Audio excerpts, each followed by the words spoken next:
Bonjour Guillaume Néry. Bonjour. Et félicitations d'abord, parce qu'on est très heureux de faire découvrir cette passion, cet art de vivre, ce métier aussi, à tous les enfants qui nous accueillent et qui nous entourent et qui nous écoutent, et tous les auditeurs également évidemment. Profondeur, voilà le livre que vous publiez chez Artaud. En le lisant, Guillaume Néry, on se met à suffoquer, on est presque oppressé, tellement on est en apnée avec vous. C'est incroyable, vous communiquez ça à ceux qui partagent cette passion aussi. L'idée, c'est pas forcément de faire suffoquer, mais en tout cas d'amener le lecteur dans un véritable voyage et essayer de faire partager tout ce qui peut se passer dans ma tête pendant une plongée, parce que ça dure 3 minutes 30, mais c'est un instant de vie, un vrai moment de vie qui se déroule sous l'eau. Philémon, tu sais ce que c'est l'apnée? Non, tu sais pas ce que c'est l'apnée?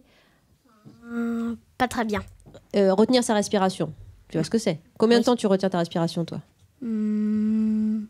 La dernière fois que j'ai essayé, j'avais réussi à peu près 22 secondes. 22 secondes. Ouais, t'es un petit peu loin du record du monde. Ah oui. Guillaume Néry, vous êtes à combien, vous? C'est entre 7 et 8 minutes. Entre 7 et 8 minutes. Vous vous rendez compte de ça? 7 et 8 minutes sans respirer. Est-ce que tu te rends compte, Fouley? Ça te fait quoi d'imaginer ça?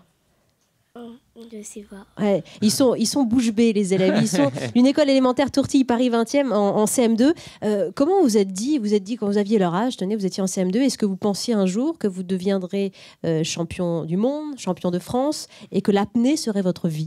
Alors, l'apnée en lui-même, à ce moment-là, n'en faisait vraiment totalement pas partie de ma vie. Vous connaissiez d'ailleurs? Mais oui, je connaissais évidemment, j'avais vu le film Le Grand Bleu, mais ça m'avait pas transporté, peut-être j'étais encore trop jeune, je sais pas, j'avais 6 ans quand il est sorti, je suis de 82, il est sorti en 88, et par contre j'avais cette espèce de doux rêve d'un jour pouvoir soit être un champion dans un sport, parce que c'était ma passion, ou être un explorateur, un aventurier. Je lisais Tintin, moi, quand j'étais gamin. J'ai lu 30 fois chaque album, je pense. Incroyable. Et puis vos parents adoraient la montagne et vous aviez le sommet. Mes parents m'embarquaient en montagne tout le temps, donc j'avais un contact avec la nature, avec l'élément. Donc oui, j'avais ce doux rêve-là, mais bon, quand on dit je veux faire explorateur, aventurier, personne n'y croit. Alors j'ai essayé d'y croire et puis ça a marché. Ça a marché. Nassita a une question pour vous, Guillaume Néry. Bonjour Nassita. Bonjour.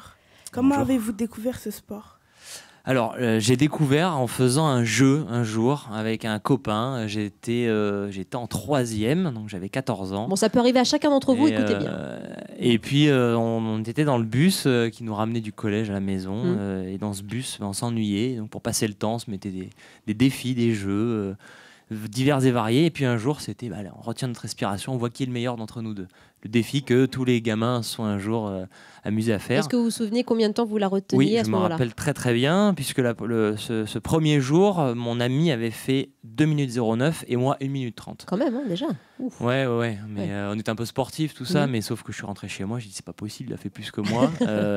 J'ai été vexé dans mon orgueil et je me suis dit la fois d'après, je reviendrai, je ferai mieux que lui.